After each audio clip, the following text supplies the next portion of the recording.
Who's buying your government? PACs? Super PACs? SWOs? Oh my. Since 2010, there has been an explosion in outside spending in US elections. In the 2020 election cycle, almost $3 billion flowed into US elections. What happened in 2010 to kick off this process? Well, in 2010, the United States Supreme Court issued its decision in the Citizens United case, one of the most impactful Supreme Court cases of modern history. But what's the deal with Citizens United? Well, the Brennan Center for Justice sums it up well. A conservative nonprofit group called Citizens United challenged campaign finance rules after the FEC stopped it from promoting and airing a film criticizing presidential candidate Hillary Clinton too close to the presidential primaries. A 5-4 majority of the Supreme Court sided with Citizens United, ruling that corporations and other outside groups can spend unlimited money on elections. This opened the door for organizations like Super PACs and social welfare organizations to spend as much money as they want to on US elections. But what is a Super PAC and what is a social welfare organization? Well, let's start with Super PACs. To get an understanding of what a Super PAC is, it helps to know what a PAC is. So PAC stands for Political Action Committee. And political action committees are organizations that can donate money directly to political candidates. Political action committees are regulated in much the same way as individuals, and there are limits on how much money any given PAC can give to a candidate. Those limits are highlighted here, and they are generally relatively in line with individual limits or do not exceed them by a significant quantity.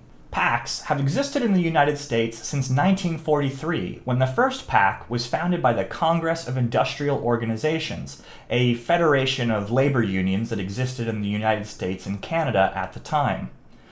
Whatever your political persuasion is, there are PACs that are working for the good guys and the bad guys. And like individuals, they have limits in terms of the amount of money they can give to a candidate. However, that is not the case for Super PACs. What is a Super PAC? Independent expenditure-only political committees, or Super PACs, are committees that may receive unlimited contributions from individuals, corporations, labor unions, and other political action committees for the purpose of financing independent expenditures and other independent political activity. The most important aspect of that definition is the independent expenditure part. And what this means is that a Super PAC cannot coordinate its activities with a candidate. They cannot give their money to the candidate. They can't talk about the types of ads they're going to run with the candidate. They cannot coordinate with them. However, in practice, this is a pretty weak restriction on the behavior of Super PACs. First of all, it's pretty clear what a lot of candidates stand for and believe in, so it is easy to effectively message on their behalf without coordination. Additionally, enforcement doesn't work particularly well. Part of this stems from the fact that any enforcement activity or fines would fall to the 6-member FEC Commission, which is made up of 3 Democrats and 3 Republicans. And as you might expect, that partisan divide means that it is pretty easy at times for it to be evenly split on enforcement matters. Compounding that difficulty, it's very difficult to actually prove coordination. According to Carl Sandstrom, the former FEC commissioner, it requires evidence with respect to communications and conversations that took place, and usually those are not documented. So as long as you can keep your conversation off of the record, you have a pretty good chance of coordinating with a campaign and not being caught. Given this latitude to spend as much money as you want on US elections and lax enforcement surrounding coordination, since 2010, we have seen an explosion in Super PAC spending in the US election cycle. In the 2020 election cycle, there was approximately $2 billion in Super PAC spending during the election. As you likely predicted, Super PACs are a tool for very wealthy individuals to influence the US election process. As a matter of fact, in 2018, the top 100 donors to Super PACs accounted for 78% of all Super PAC spending, according to the Brennan Center for Justice. Now, if there's a silver lining here for Super PACs, it's that at least we know who is giving money to them. On that note, let's take a look at social welfare organizations. Social welfare organizations are defined by the IRS.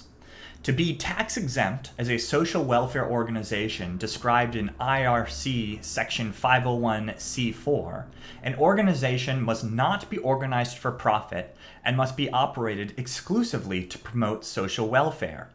The promotion of social welfare does not include direct or indirect participation or intervention in political campaigns on behalf of or in opposition to any candidate for public office. However, and this is a big however, a Section 501c4 social welfare organization may engage in some political activities so long as that is not its primary activity. And how this plays out in practice is that essentially a social welfare organization can spend up to 50% of its budget on political promotion and advocacy.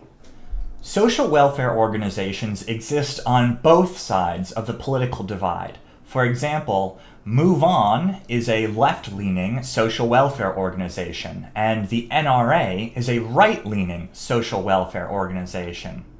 Now, as I hinted at before, the main thing that sets social welfare organizations apart from super PACs is that social welfare organizations do not have to disclose where their financing is coming from. This means that billionaires, foreign governments or actors, or hell, even a criminal syndicate with well-laundered money can funnel unlimited money into the US electoral process via a social welfare organization. Fortunately, the silver lining here is that social welfare organizations, here in the green line, are not funneling nearly as much money into the US electoral process as super PACs are, and there actually seems to be a slight downward trajectory since 2012 in terms of how much money they are actually funneling into the process itself. So while that is a silver lining, it does not change the underlying fact that 501c4s, social welfare organizations, are a way for unaccountable, non-transparent money to flow into the US election process. Additionally, and unfortunately, and the final nugget on this turd cake, is that Citizens United, the Supreme Court case back from 2010, was decided on First Amendment grounds. This means that Congress cannot make a law to restrict any of the behavior and activity that I've outlined in this video. Restricting it would require either a constitutional amendment or a new Supreme Court decision to overrule the 2010 decision. Both of those, unfortunately, don't seem like near-term political possibilities. This is, unfortunately, a pretty downer note to end on. Citizens United has opened the door for extremely wealthy individuals to funnel unlimited amounts of money into the US electoral process, and there's not much that we can really do about it at this point. If there is a silver lining here, there's a couple things that come to mind. First of all, candidates like Bernie Sanders have shown that you can raise a lot of money off of small donors if you can get them to believe in your message and support you. And that means that, to an extent, the good guys, so to speak, can also be well-armed financially in the US electoral process. On top of that, while money is influential in the US electoral process, it is not as influential as a lot of people may think. And in some ways, you could consider that a lot of these wealthy individuals are really just taking their money and lighting it on fire by trying to funnel it into the US electoral process, because it does not actually convert into influence as readily as many people believe. But it still does convert into influence to an extent. So this is a tenuous silver lining.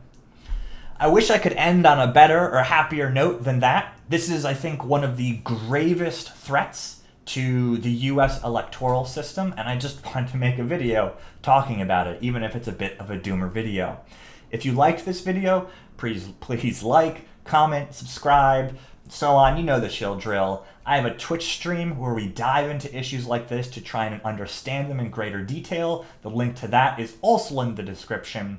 And until my next video, as always, have a good day, good times, and as always, peace.